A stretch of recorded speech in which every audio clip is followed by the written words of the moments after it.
On Friday, French President Emmanuel Macron held a meeting with a number of US-based anti-Iran figures at the Elysee.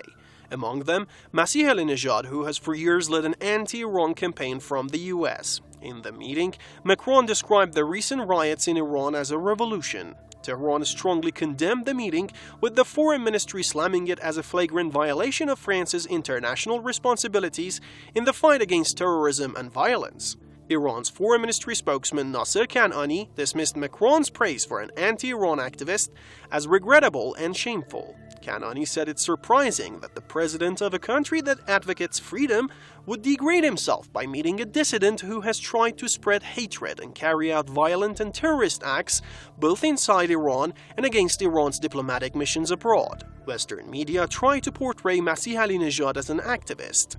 Reviewing Alinejad's social media posts, one would notice that much of her online activity revolves around the campaign through which she calls on her followers inside Iran to go on the streets, do something to provoke a reaction, record it, and then send the video file to her for online posting.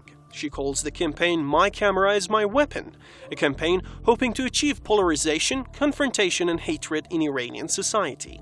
She's on the US government payroll. Between 2015 and 2022, the US Agency for Global Media paid Alinejad over $628,000 to use her show to push Iranian women into challenging Iranian laws, while also demanding more sanctions against her country.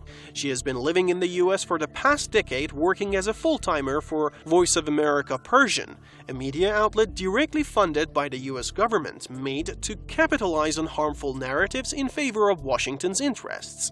It is interesting but not surprising to see Alinejad being hosted in Elysee Palace by French President Macron, who supported a law in his own country to criminalize the filming and dissemination of images showing the face or other identifying characteristics of a member of the national police, the so-called global security law with imprisonment of up to 1 year and a fine of up to 45,000 euros for the offenders. The meeting with Macron was not the first of its kind. In 2019, Alinejad met Mike Pompeo, then U.S. Secretary of State, a hawkish politician with this mindset.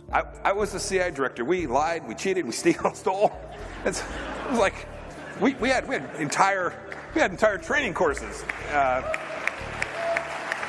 In 2018, Alinejad also joyfully met Madeleine Albright, the former Secretary of State, whose hawkish mindset saw the US sanctions killing of 500,000 Iraqi children as a price worth it.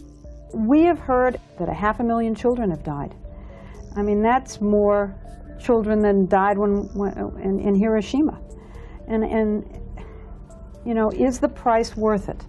I think this is a very hard choice, but we think the price is worth it. Albright died earlier this year, but the brutal imperialist mindset is still alive and kicking, with the likes of Alinejad advocating for more economic terrorism.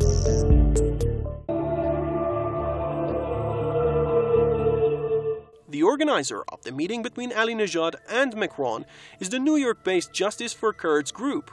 The co-founders of this organization are Thomas S. Kaplan and Bernard Henry Levy. In Justice for Kurds, they are pursuing the goal of forming the state of Kurdistan, which is the result of the division of Iran, Iraq, Syria, and Turkey. Levy and Kaplan are both linked to the American hawkish group United Against Nuclear Iran, which pressured pharmaceutical firms to stop selling drugs to Iran amid a massive coronavirus outbreak in the country.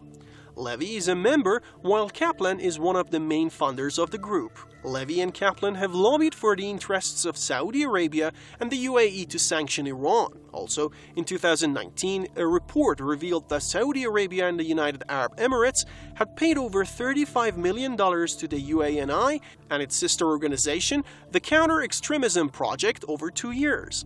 In addition to Kaplan, Sheldon Adelson is one of the top donors to UANI. Reports show that Kaplan and Adelson accounted for over 3/4 of the group's total revenue for 2013.